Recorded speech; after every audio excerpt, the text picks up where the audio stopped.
Hi hello నమస్తే welcome to Suvarna media నేను మీ శ్యామ్. ఈరోజు అయితే ఒక కొత్త సినిమా అయితే మీ ముందుకు రావడం జరుగుతుంది. అయితే ఈ సినిమాకి సంబంధించి ఒక మూవీ టీమ్‌తో అయితే మనం మాట్లాడడం జరుగుతుంది. అంతేకాకుండా స్పెషల్‌గా అయితే మాత్రం మనతో పాటు ఈరోజు సినిమా ప్రొడ్యూసర్ అయితే మనతో ఉన్నారు. అయితే ఈ సినిమా వచ్చేటప్పటికి 'శబరి' అనే మూవీ అయితే మాత్రం మన స్పెషల్ గెస్ట్ వచ్చేటప్పటికి మహేందర్ గారు.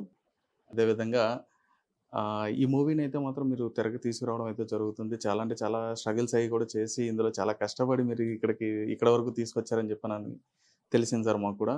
అయితే జనరల్‌గా వచ్చేటప్పటికి ఎవరైనా ఇండస్ట్రీకి రావాలని చెప్పని అనుకుంటే గనక ఎక్కువ ఏంటంటే ప్యాషనేట్‌గా వచ్చేటప్పటికి డైరెక్షన్ వైపు గాని, లేకపోతే యాక్టింగ్ వైపు గాని ఇట్లాగా ఎక్కువ మొగ్గు చూపిస్తా ఉంటారు. తర్వాత అందులో కొంచెం సెటిల్ అయిన తర్వాత ప్రొడక్షన్ వైపు ఎళ్దాం. అందులో లోటుపాట్లు తెలుసుకుందని చెప్పని అనుకుంటా. మీరు డైరెక్ట్ రావడమే ప్రొడక్షన్‌లోకొచ్చారు. ఎందుకని చూజ్ చేసుకున్నారు అట్లా? డైరెక్టర్ అనేది అందరూ అవ్వలేరండి. అది దానికి టాలెంట్ కావాలి. అది ఆ స్కిల్స్ వేరు. అవి వచ్చిన వాళ్ళు మాత్రమే డైరెక్టర్ అవ్వగలుగుతారు. అట్లా ఎవరిని పడితే వాళ్ళని డైరెక్టర్ అయిపోదాం అంటే అయ్యే ఇది కాదు. ఎందుకంటే ప్రేక్షకుడికి సినిమా డైరెక్టర్ తీసిన తర్వాతే నచ్చుతుంది. సో అది చేయకూడదు మనం. మనకో డైరెక్టర్ ఉండాలి. మనం ప్రొడక్షన్ అంటే నాకున్న పరిధిలో నేను ప్రొడక్షన్ చేసే వెసులుబాటే నాకుంది కాబట్టి ఓకే. అది నేను ఎంచుకొని ప్రొడ్యూసర్‌నయ్యా. Okay. Super sir. And first of all వచ్చేటప్పటికి మీకు కంగ్రాచ్యులేషన్స్ సార్. థ్యాంక్ యూ అండి. Thank you very much. ఎందుకంటే మీరు ఫస్ట్ తీసుకోవడం ఒక భారీ ప్రాజెక్ట్‌తో మీరు రావడం జరిగింది ఇండస్ట్రీకి. అయితే అందరికీ తెలియాలి సార్. ఇప్పుడు అసలు మీ నేపథ్యం ఏంటి సార్? అసలు ఇప్పుడు వచ్చేటప్పటికి మహేందర్ గారు అంటే ఇప్పుడు చాలామందికి తెలియాలి. ఎందుకంటే ఆర్టిస్ట్ వస్తున్నారన్నా, లేదంటే ఒక డైరెక్టర్ వస్తున్నారన్నా కొంచెం వాళ్ళకంటే ఒక హైప్ ఉంటది. సినిమా తెర మీదకి వచ్చిన తర్వాత ప్రొడ్యూసర్ అనేవాళ్ళు బయటకు వస్తా ఉంటారు. లాస్టే ఉండేది. వెనకుంటారు. వెనకుంటారు. బ్యాక్ బోన్ నుండి సపోర్ట్ ఉండి తర్వాత బయటకు వస్తారు ప్రొడ్యూసర్ అనేది. కానీ మీ గురించి తెలియాలి. ఎందుకంటే ఫస్ట్ సినిమాతో మీరు వస్తున్నారు కాబట్టి మీ నేపథ్యం ఏంటి సార్? నాది వచ్చేసి నా ప్రాపర్ గుంటూరు అండి. అక్కడే నేను బోర్న్ అండ్ బాటప్ మొత్తం గుంటూరు సిటీలోనే నేను అక్కడే ఎడ్యుకేషన్ అంతా చదువుకోవటం. తర్వాత I did my master's degree in computer applications MCA చేశాను. Oh! Super sir. Then I did my MBA. Then US వెళ్ళాను. ఇక్కడ హైదరాబాద్లో కొంతకాలం వర్క్ చేయటం. తర్వాత హైదరాబాద్ నుంచి యూఎస్ వెళ్ళి అక్కడ వర్క్ చేయటం. అక్కడ బిజినెస్ స్టార్ట్ చేయటం. అవి సక్సెస్ఫుల్గా రన్ చేయటం. Then I made some money.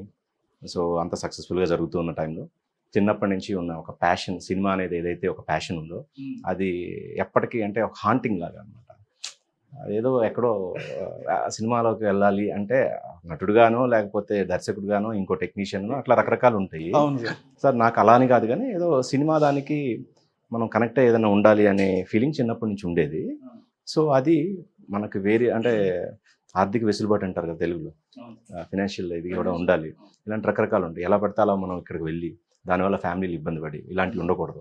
ఒక సెటిల్ అయిన తర్వాత నేను ఊరికే మనం ఆలోచిస్తున్నప్పుడు మన గురించి మనం ఏంటి ఇంకా అంటే కష్టపడి పనిచేసే మనస్తత్వం ఉన్నప్పుడు ఇంకేం చేయగలం అని ఆలోచిస్తాం కదా. అలా ఆలోచించేటప్పుడు ఈ ప్యాషన్ అనేది మధ్యలో వచ్చి ఎప్పుడు ఇబ్బంది పెడతాం. అది నువ్వు చేయట్లేదు లైక్ మేకింగ్ మనీ అనేది ఒకటే లైఫ్ కాదు, అదొకటి మిగిలిపోయి ఉంది కదా అన్నట్టు నన్ను ఎప్పుడు హాంట్ చేస్తూ ఉంటే నేను ఓకే లెట్స్ మూవ్ ఆన్ అని చెప్పి అనుకొని ఇక్కడ వచ్చి నేను ఈ సినిమా ప్రొడక్షన్ చేయడం జరిగింది. Okay sir. ఓకే, మీకు చిన్నప్పటి నుంచి కూడా ఇంట్రెస్ట్ ఉందని చెప్పని అన్నారు కదా. అంటే ఎవరినైనా చూసి ఇన్స్పైర్ అయ్యారా మీరు? లేదండి, అసలు మాకు ఫిలిం అనేది మాకు తెలియదు. ఫిలిం బ్యాక్గ్రౌండ్ కాదు, ఏం కాదు. జస్ట్ ఒక ప్రేక్షకుడిని మాత్రం. ప్రేక్షకుడిగా అందరం ఆల్మోస్ట్ చూసి మనం సినిమాని ఎలా ఇష్టపడతామో అలాగే నేను కూడా సినిమాని ఇష్టపడ్డానే, కానీ వేరే ఎవరో వాళ్ళు ఉన్నారు వీళ్ళు ఉన్నారు మన ఇంట్లో వాళ్ళని అట్లా కాదు. సినిమా ప్రేక్షకులాగా ఇష్టపడుతూ, ఎందుకు అదంటే ఒక ఇష్టం సినిమా అంటే. అట్లా ఒక సినిమా పోస్టర్ చూడంగానే లేదంటే ఒక సినిమా గురించి చెప్పగానే 10 ఏళ్ల క్రితం సినిమాలో హీరో ఎవరు, డైరెక్టర్ ఎవరు, మ్యూజిక్ డైరెక్టర్ ఎవరు, కెమెరామెన్ ఎవరు, ఇట్లా అన్ని డీటెయిల్స్ గుర్తొస్తుండే. అలా గుర్తు రావడంతో అర్థమవుతుండేది. ఓకే, ఇంత మనం ఇప్పుడు ఎవరితో మాట్లాడితే ఏంటి ఇవన్నీ మ్యూజిక్ డైరెక్టర్ గురించి నీకేదా ఇవి మాట్లాడతావు ఏంటి అనేవాళ్ళు. అంటే మనది ఎదుటి మనిషికి ఒక కొంచెం పిచ్చితనంగా కూడా కనిపించేది ఒక సందర్భంలో. ఈ లిరిక్ పలానా రాశాడు, దీంట్లో చరణం ఇట్లా ఉండేది, ఈ చరణంలో ఈ లైన్ ఇలా ఉండేది. అంత కీన్గా అబ్జర్వ్ చేస్తూ అంటే పేపర్లు చదివి ఇంతే నాలెడ్జ్ అంటే మనం వెళ్ళి ఇప్పుడు సినిమా చూసింది కాదు. ఆ చదవటంతో బ్రెయిన్లో అది రిజిస్టర్ అయ్యేది.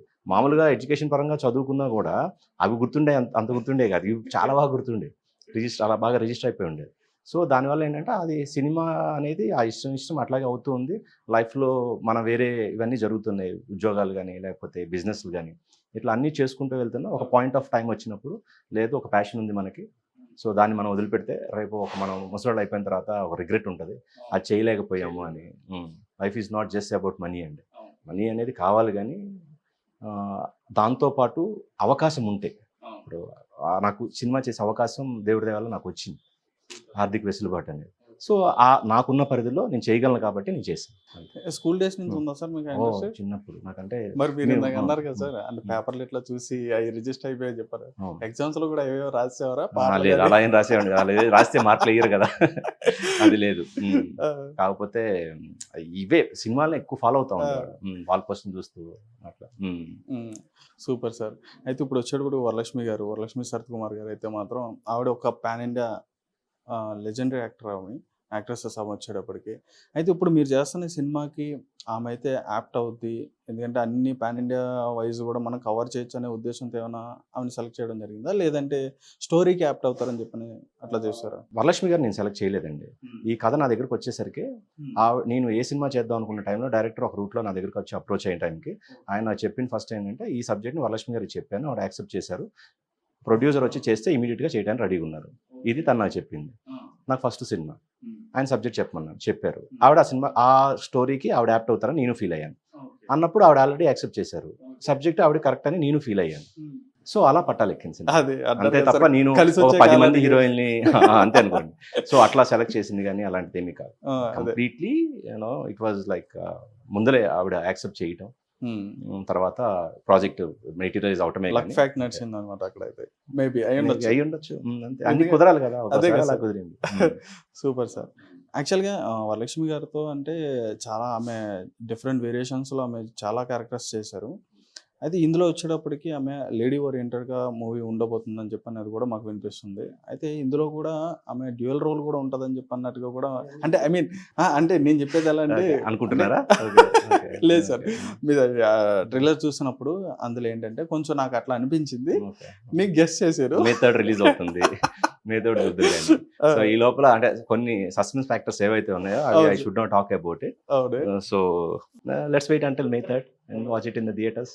Super sir. అయితే సెలెక్ట్ అయ్యారు, ఓకే, స్టోరీ ఆమె యాక్సెప్ట్ చేస్తారు, మీకు కూడా మంచి ప్యాకేజ్గా మీ దగ్గరకు వచ్చింది, ఓకే. అక్కడ వరకు ఆమె యాక్టింగ్ పర్పస్ వచ్చేటప్పటికి అక్కడ చూసేటప్పటికి మీ సినిమా ఈ జర్నీ ఎట్లా ఉంది సార్ ఆమెతో? అతను దేర్ ఇస్ నో కంప్లైంట్స్ అండి. కంప్లైంట్స్ అంటూ ఏం లేవు. హ్యాపీగా ఆవిడ పాపం ఎప్పుడు సపోర్టివ్ అండి. ప్రొడ్యూసర్స్ ఆర్టిస్ట్ అండి ఆవిడ. Producers artist.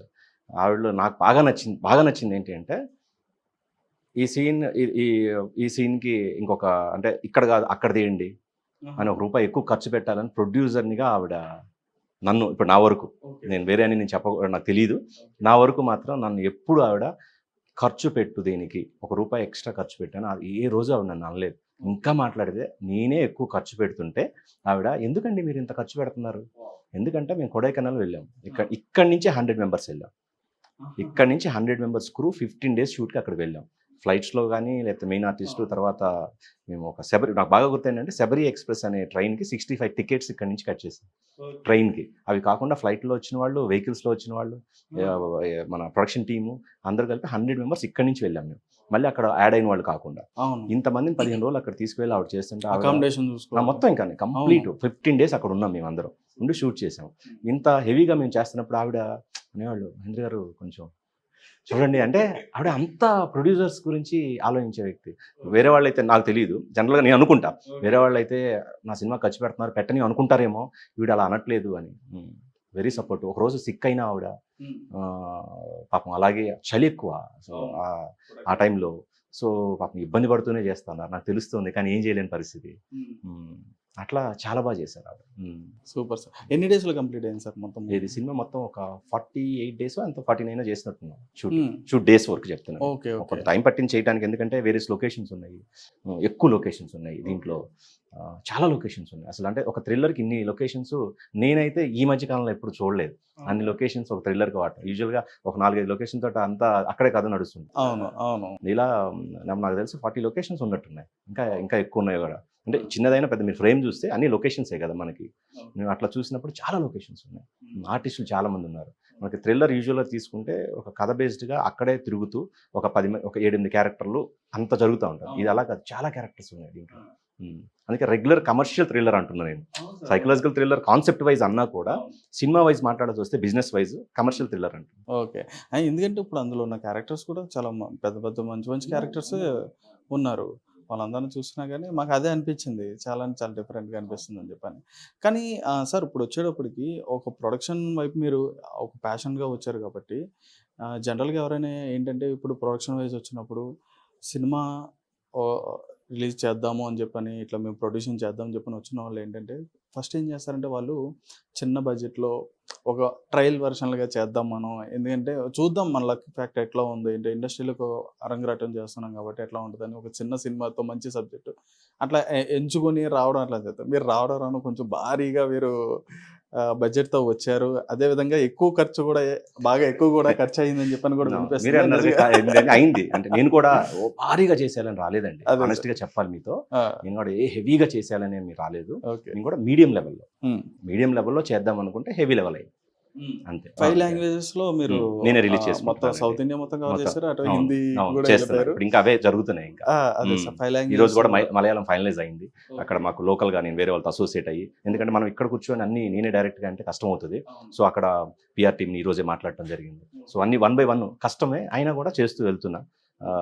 ఎట్లా వెళ్తుందనేది చూడాలి. Okay sir. మిమ్మల్ని ఎలాగా మెప్పించారు సార్ అనిల్ గారు?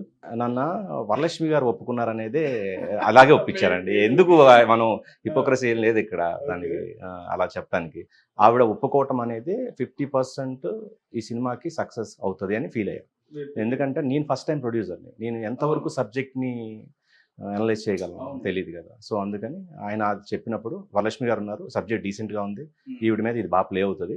చెప్పినట్టు గనక తీసి థియేటర్‌లో కనుక ప్రేక్షకులను రప్పించగలిగితే మనం సక్సెస్ అవుతాం. ఈ జస్ట్ ఆ కోర్ ఎలిమెంట్ చూసుకున్నా దాని ప్రకారం ముందరికెళ్ళా. అంతేగాని పెద్ద పెద్ద లెక్కలు వేసేసి ఇది ఆ రేంజ్, ఈ రేంజ్ అని అట్లా చేసి ప్లాన్ చేసింది కాదు. ఓకే. కొత్త ప్రొడ్యూసర్‌గా ఫస్ట్ టైమ్ ప్రొడ్యూసర్‌గా నేను చేసేటప్పుడు మినిమమ్ ఏం చూసుకోవాలో అవి చూసుకొని స్టార్ట్ చేసిన ప్రాజెక్ట్. Okay sir. మరి అనిల్ గారి డైరెక్షన్ ఎలా ఉంది? అంటే మీరు మీరు మీ పాయింట్ ఆఫ్ వ్యూలో మీరు చూసిన మంచి కాపీ వచ్చింది. అంతా అయింది. రేపు అసలు నేను ప్రొడక్షన్ ఎలా చేశానన్నా, ఆయన డైరెక్షన్ ఎలా చేశాడన్నా కూడా ప్రేక్షకులు చెప్పాలి.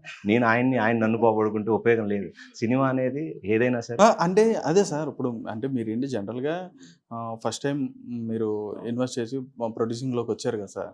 మీకు కొంచెం ఉంటది కదా సార్ అంటే మీరు బయట మాట్లా కాదు సార్ ఒక టెన్షన్ అనేది ఉంటది కదా సార్. మీరన్నారు టెన్షన్ ఉంటది. మరి ఉంటది రేపు మే 3 వచ్చేదాకా ప్రజలు చెప్పాలంటారా? అంతే.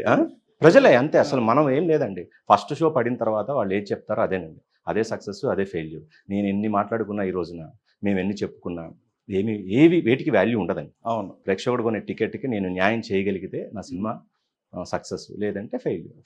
I have to take the failure. As a producer cinema fail అయితే నేను తీసుకుంటా. సినిమా సక్సెస్ అయితే నా డైరెక్టర్‌కి ఇస్తాను. ఈ సినిమా సక్సెస్ అయితే complete credit goes to the director. ఈ failure that goes to the producer. ఇలా ఎవరు చెప్పరు సార్.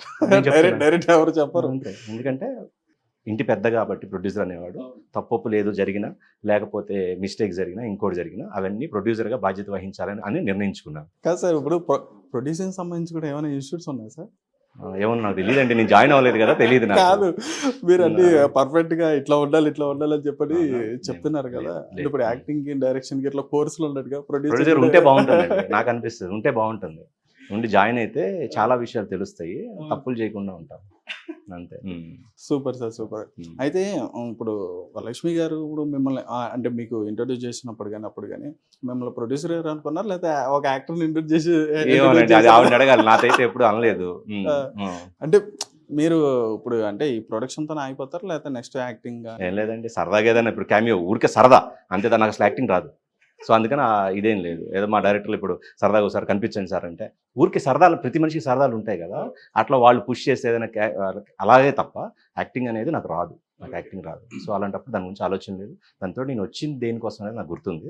నేను ఇక్కడ ప్రొడ్యూసర్‌గా 4 సినిమాలు తీయాలని వచ్చాను కాబట్టి అదే నా ఫోకస్. కానీ ఇవి మీరు అడుగుతున్నారు కాబట్టి సరదాగా చెప్పడమే గానీ దాని గురించి అసలు నాకు ఆలోచన ఫ్యూచర్‌లో కూడా లేదు ఇంకైతే. లేదండి. రేపటి గురించి అంటారా? అసలు అదే కాదు. ఏది కూడా ఏం జరుగుతుందో మనకు తెలీదు. అదే సార్. అంటే ఇప్పుడు మామూలు బిజినెస్ వాళ్ళు గాని మీరు అట్లా యూఎస్‌లో మంచి వెల్ సెటిల్డ్‌గా ఉన్నారని చెప్పన్నారు. అయితే ఇప్పుడు తెలుగు ఇండస్ట్రీలోకి వచ్చేటప్పటికి మీరు ఇప్పుడు ఓన్‌గా మీరు స్ట్రెయిట్‌గా మీరు ఒకళ్ళే డైరెక్ట్ ప్రొడ్యూస్ అవునండి. నేను ఒక్కడినే నేనే చేసుకుంటున్నాను. వస్తున్నారు. స్ట్రెయిట్‌గా వస్తున్నారు. వస్తున్నప్పుడు కొంచెం ఏంటంటే ఇక్కడున్న లోకల్‌గా గానీ, ఇక్కడ ఇండస్ట్రీ పరంగా గానీ, ఇవన్నీ కూడా చాలా స్ట్రగుల్స్ అనేవి ఉంటాయి. ఫేస్ చేయాల్సినవి ఉంటాయి.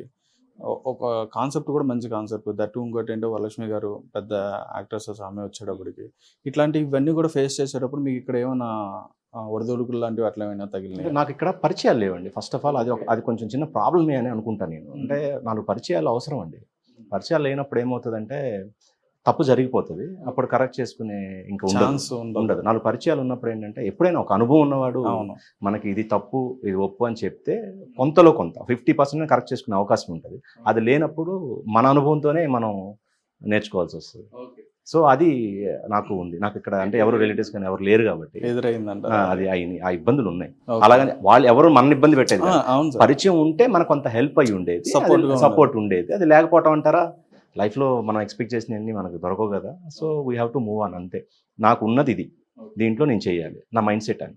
మనం కష్టపడదాం, చేసుకుందాం. Okay sir. అయితే జనరల్గా ఇప్పుడు ఒక మీ మూవీ టీంని అడిగామనుకోండి సార్, ఇప్పుడు వరలక్ష్మి గారిని కానీ లేదా డైరెక్టర్ గారిని కానీ వీళ్ళు కూర్చోబెట్టి మాట్లాడితే ప్రొడ్యూసర్ గారి గురించి చెప్తారు. ప్రొడ్యూసర్ గారు బాగా సపోర్ట్ చేశారండి మాకు, ఆయన ఉండడం వల్ల కొంచెం దేనికి కూడా లోటుపాటు చేయకుండా మంచి సపోర్ట్ ఇచ్చారు, మేము తీయగలిగాము ఫ్రీగా అని చెప్పి అన్నట్టుగా వారు మీ పాయింట్ ఆఫ్ వ్యూ మీద చెప్తారు. ఇప్పుడు జనరల్గా మీరు వచ్చేటప్పటికి మీకు సపోర్ట్గా అంటే ఈ జర్నీలో మీకు సపోర్ట్గా మీకు ఓకే నాకు సపోర్ట్గా ఉన్నాడు టెక్నికల్గా కానీ లేదంటే ఈ మేనేజ్ చేసుకునే విషయంలో కానీ వీళ్ళందరూ కూడా ఎవరికైనా క్రెడిట్ ఇవ్వాలనుకుంటే ఎవరికి చెప్తారు? సినిమా పరంగా క్రెడిట్ ఇవ్వాలి అని అంటే మా మెయిన్ ఆర్టిస్ట్ వరలక్ష్మి గారికే ఇవ్వాలి. ఎందుకంటే ఆవిడే వన్ మ్యాన్ షో ఇక్కడ. ఓకే, ఆవిడే main ఇందాకే కాబట్టి. చెప్పారు. ఆవిడే మెయిన్. అది కాకుండా మిగతా వాళ్ళంటే నేను ప్రత్యేకంగా ఒక నేమ్ మెన్షన్ చేయడానికి ఏం లేదు. ఎంటైర్ మీ సెపరేట్ టీమ్ అట్లా ఉన్న వాళ్ళలో నాకు అవసరానికి తగ్గట్టు అప్పుడు కొంతమంది నిలబడ్డారు, కొంత వర్క్ చేసి హెల్ప్ చేశారు. సో అట్లా జరుగుతోంది. ఇప్పుడు ప్రజెంట్ ప్రమోషన్స్ టైంలో అయితే మన తల్లాడి సాయికృష్ణ ఉన్నాడు. సో తనకి కొంత సినిమాలు చేసిన అనుభవం ఉంది. నేను అడిగితే అన్నయ్య, నేను అడిగాను, నువ్వు కొంత వచ్చి కొంచెం ఈ టైంలో కొంత హెల్ప్ చేయి నాకు అన్నాను. వచ్చి నిలబడుతున్నాడు. వచ్చి తనకు తెలిసిందేదో తను కొన్ని అన్న ఇలా చేసుకుంటే బాగుంటుంది, ఇది అని చెప్తున్నాడు. సో అట్లా అంటే భగవంతుడు మనకు ఎవరో ఒకరి రూపంలో పంపిస్తుంటాడు కదా. అట్లా ఈ సందర్భంలో అతను వచ్చాడు. సో అట్లా అంతేగాని పర్టికులర్గా వీళ్ళు నా మొదటి నుంచి ఈ రోజు వరకు ఒకళ్ళు నిలబడి నా పక్కన నాకు హెల్ప్ చేశారని చెప్పే పేర్లు అయితే ఎవరు లేరండి. Okay, all alone. Great sir, great. ఎందుకంటే మీరు డే బై డే మీరు లెర్న్ అవుతున్నట్టు ఉన్నారు. నేర్చుకుంటూనే ఉన్నా. But I should name my people. అంటే నా చెప్పాల్సి వస్తే ఇప్పుడు నా దగ్గర ఉండే మేనేజర్ ఎవరైతే శ్రావణ్ ఉన్నాడు, డే 1 నుంచి మంచి చెడు అంతా చూస్తూ ఉన్నాడు పక్కనే. తను ఒకడైతే అన్నీ చూస్తున్నాడు. మధ్యలో ఆర్టిస్టులు కావచ్చండి, లేదంటే టెక్నీషియన్స్ కావచ్చు, వాళ్ళ వర్క్ అయిపోగానే వాళ్ళు వెళ్ళిపోతారు. ఇతను మొదటి రోజు నుంచి నేను రూపాయి ఇచ్చి ప్రతి రోజు నుంచి తను చూస్తూ ఉన్నాడు కాబట్టి తను ఒక్కడు మాత్రం మొదటి నుంచి అన్ని చూస్తూ నాతో ఉన్నాడు, శ్రావణ్ అనే అతను. ఇంకా మిగతా అందరూ వస్తున్నారు వెళ్తున్నారు, అది కాదు. Okay sir. So no complaints అండి. మళ్ళీ ఇంకోటి అది కూడా చెప్పాలి, it's not a complaint. I'm just saying like మీరు అడుగుతున్నారు కాబట్టి చెప్తున్నాను. అదే సార్. అయితే ఇప్పుడు మీ ఈ సెపరేట్ జర్నీ మొత్తం మీద మీ ఒపీనియన్ ఎట్లా ఉంది, మీ ఫీలింగ్ ఎట్లా ఉంది? అంటే కంప్లీట్ అయింది కాబట్టి ఎలా ఉంది? వండర్ఫుల్ ఎక్స్పీరియన్స్ అండి. కాకపోతే కొంచెం వర్క్ వైజ్ కొంచెం హెక్టిక్ అవుతుంది. అంటే ఇన్ని లాంగ్వేజ్లు ఇంత అనేసరికి అన్ని తమిళ్ చూసుకొని, ఇటు కన్నడ మాట్లాడుకొని, మలయాళం మాట్లాడుకొని, ఇట్లా రకరకాల ఇన్ని వర్కుల మీద కొత్త అయ్యేసరికి నాకు దానికి తగ్గ స్టాఫ్ కూడా అన్ని ఇంకా కంప్లీట్ సెటప్ అవ్వలేదు. ఓకే. సో అది అవ్వటానికి కొంత టైం పడుతుంది. సో దాంతో కొంత హెక్టిక్ అనిపిస్తుంది. బట్ దేనికైనా సరే నేను రెడీగా ఉండే వ్యక్తిని. లైఫ్లో అంటే 0 నుంచి మనం స్టార్ట్ చేసినప్పుడు ఏమవుతుందండి. సో ఓకే, ముందరకు వెళ్ళటమే అని అనుకుంటా ఎప్పుడు కూడా అంతే. సో కష్టపడదాం, కష్టాన్ని నమ్ము, మిగతా అన్ని భగవంతుడు చూసుకుంటాడు. ఇప్పుడు అలాగే పడుతున్నాం అంతే. That's all. Waiting for method. Day by day learning అవుతూ ఇప్పుడు ఏంటంటే మీరు ఇంకొక 2 ప్రాజెక్ట్స్ కూడా మీరు స్టార్ట్ చేయడం కూడా జరిగింది. ఆల్రెడీ ఒక ప్రాజెక్ట్కి మీరు పూజ కూడా స్టార్ట్ చేసేసుకున్నారు, ఇచ్చేసుకున్నారు. 2 షూటింగ్స్లో ఉన్నాయి. షూటింగ్స్లో స్టార్ట్లో ఉన్నాయి. 2 కూడా సెట్లోకి తీసుకొచ్చేసారు. అవును. ఎలా ఏంటి అసలు కాన్ఫిడెన్స్? కాన్ఫిడెన్స్ అని మీరు అంటారు, కొంతమంది ఓవర్ కాన్ఫిడెన్స్ అంటారు, పిచ్ అంటారు. మీరు చెప్పేశారు పిచ్ అని చెప్పేశారు. కాదా అంటే వాళ్ళనే పిచ్ వేరు కదా. సో మొదటి సినిమా రిలీజ్ అవ్వకుండా 2వ సినిమా స్టార్ట్ చేసావు, నీకు బుద్ధి ఉంది అన్నోళ్ళు ఉన్నారు. తర్వాత 3వ సినిమా కూడా నీకు బ్రెయిన్ దొబ్బింది అన్నోళ్ళు ఉన్నారు. రకరకాల వ్యక్తులు, రకరకాల. కానీ మంచి సబ్జెక్ట్ వచ్చింది, మంచి డైరెక్టర్ తీసుకొచ్చాడు, మనం చేయగలం, దీన్ని చేద్దాం, ఇంతే అనుకున్నాం. అంతే తప్ప నాకు ఈ ఫార్ములాలు ఏవైతే ఉన్నాయో ఇది రిలీజ్ అయ్యి అప్పటిదాకా వెయిట్ చేసి అదేమైందో చూసుకొని ఆ తర్వాత చేయాలని అట్లయితే ఏం అనుకోలేదు. వచ్చి స్టార్ట్ చేశాను అంతే. అంటే ప్యాషన్ ఉండొచ్చు సార్. అసలు ప్యాషన్ ఉండొచ్చు. మరీ వరుసగా ఇట్లాగా 3 ప్రాజెక్టులు అంటే అలా కుదిరినాయండి అంతే. నేను ప్లాన్ చేసింది కాదు. టు బీ ఆనెస్ట్ నేనేదో ఇదిగో ఇది ఇలా ఉన్నప్పుడు ఇలా చేయాలి ఇలా అన్నీ ప్లాన్ చేసినవి కాదు. లేదు సార్, అసలు తెలియదని చెప్పని అన్నారు. ఇదే ఫస్ట్ మీరు అవును అదే అంటే ప్రొడ్యూస్ చేస్తున్నది. అవును నా దగ్గర సబ్జెక్ట్ వచ్చింది. అదే సార్. టకటక 1.5 monthలో అది ఓకే అయిపోయింది. తర్వాత కొన్ని రోజులు ట్రావెల్ అయ్యాడు director Amardeep film, third film కొంత ట్రావెలింగ్ జరిగింది అతనితో. సో అట్లా మెటీరియలైజ్ అయినాయి. కానీ నేనంటూ ఇలా ఇది చేసే టైంకి 2వ స్టార్ట్ చేయాలి 3వ స్టార్ట్ చేయాలి ఇలా అనుకొని చేసింది. ఫైనల్గా ఇప్పుడు వచ్చేటప్పటికి మీరు చేస్తున్న ఈ మూవీ శబరి ఏదైతే కాన్సెప్ట్ ఉందో, ఈ మూవీ నుంచి మీరు నెక్స్ట్ ఇప్పుడు మనం May 3rd అయితే రిలీజ్ అవుతుందని చెప్పన్నారు. ఆడియన్స్ నుంచి అంటే ఒక కమర్షియల్ సినిమాగా మీరు దీనికి తెరకెక్కించాలని చెప్పిన భావిస్తున్నారా? లేదంటే మీకు ఒక ప్యాషనేట్గా ఒక మంచి సినిమాని నేను చేయాలి, నేను ప్రొడ్యూస్ చేసి చూపించాలి, నాలో ఉన్న ఇది కూడా నేను నా ప్యాషన్ కూడా చూపించుకోవాలని చెప్పన్నట్టుగా మీరు తీసుకోవాలి? లేదండి, అస్సలు నా ప్యాషన్తో సినిమాని ప్రేక్షకుల దగ్గర తీసుకెళ్లాలని అస్సలు అనుకోనండి. వాళ్ళు 100 రూపాయలు పెట్టుకునే టికెట్ ఏదైతే ఉందో అది నా ప్యాషన్ కోసం వాళ్ళు ఎందుకు చూస్తారు? వాళ్ళు చూడరు, చూడకూడదు కూడా. వాళ్ళ 100 రూపీస్ వాళ్ళకి ఏదైతే చూడాలనిపిస్తుందో అదే చూస్తారు. నావేవైతే రుద్దటానికి సినిమా లేదండి ఇక్కడ. అలా చేస్తే నన్ను నెట్టేస్తారు బయటికి. సినిమా అనేది ఒక సక్సెస్ఫుల్ సినిమా తీయాలి. అది ఏ సినిమా ఏ జోనర్ అనేది అనవసరం. అంతే తప్ప అసలు నా ప్యాషన్ అనేది నేను రావటానికి అడుగే తప్ప సినిమా తీసే ప్రతి దాంట్లో నా ప్యాషన్ అనే పదం అనేది లేదు.